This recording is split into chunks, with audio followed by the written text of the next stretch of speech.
আসসালামু আলাইকুম। কাল মার্কেট থেকে এসে গোসল করার সময় আমি সব কাপড় ধুয়ে দিয়েছিলাম। আর সকালে উঠে আগে আমি সব কাপড়গুলো মেলে নিচ্ছি। আর এখন আমি চুলার পাড় আর উঠান ঝাড়ু দিয়ে দিব। ঝাড়ু দিয়ে আমি যে থালা বাসন ছিল ওইগুলো মেজে নিব। মেজে আমার যা যা রান্না করতে হবে সব আমি রেডি করে নিব। আর আজ দিনটা অনেক বেশি ঠান্ডা ছিল। আর আমি দুয়ারে পানি ঢেলে তারপর ঝাড়ু দিয়েছি। আর এখানে আমি আমার ছেলের কাছে পানি দিয়েছি। আর এই যে থালা বাসন সব আমি এখন ঘরে রেখে কাপড় বাকিগুলো মেলে দিয়েছি। আর এখন আমি ইলিশ মাছ নামিয়ে নিয়েছি আর ছোট মাছ নামিয়ে নিয়েছি।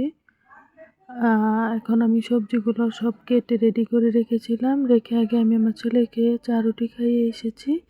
এসে এখন আমি রান্না বসিয়ে দিব। এখন আমি চুলা ধরে এক চুলায় ভাত বসিয়ে দিব, আরেক চুলায় কালকের একটু মুরগির মাংস ছিল ওইটাই গরম করে নিচ্ছি। আর এদিকে যেহেতু আমার সব রেডি আছে, এখন আমি এই বেগুনের তরকারিটা হাতে মেখে তারপর বসাবো। একটু বোনা টাইপ করব, তাই হাত দিয়ে মেখে নিয়েছি। আর এখন এই মাছগুলো দিয়ে দিলাম। দিয়ে এখন আমি একটু পেঁয়াজ আর মরিচ দিয়ে ভেজে নিব। ভেজে এখানে দিয়ে দিব। আর এখন আমি ছোট চিংড়ি মাছ এগুলো ভেজে নিচ্ছি। একটু বোনা টাইপের করব, হলুদ মরিচ দিয়েছি। নর্মালি আমি শুধু এমনি পেঁয়াজ আর মরিচ দিয়ে ভাজি করি। এখন ওইটা রেখে এখন আমি একটু লতির তরকারি রান্না করছি। অনেক দিন ধরে লতির তরকারি খেতে মন চাচ্ছিল, আর মা নিয়ে আসছে। এখন আমি এটা রান্না করে নিচ্ছি। আর সব কিছু অল্প অল্প, যত রোজ এত বেশি খাওয়া হয় না। আর এদিকে আমি আব্বুর জন্য জালি দিয়ে আলু দিয়ে ইলিশ মাছ দিয়ে রান্না করব। আগে আমি জালিটা ভালোভাবে কষিয়ে নিচ্ছি। ভালোভাবে কষিয়ে গেলে আমি মাছটা ভেজে নিব। আর একটা মাছ ভেজে রেখে দিব। আর দুইটা দিয়ে রান্না করব, যেহেতু এক একজনের জন্য এক একটা তরকারি, তাই অল্প অল্পই রান্না করি। আর এই যে পেঁয়াজ মরিচ দিয়ে ভেজে আমি এটাকে ভালোভাবে কষিয়ে নিচ্ছি। এখন একটু ঝোল দিয়ে দিলাম, মাখা মাখা করে নামিয়ে নিব।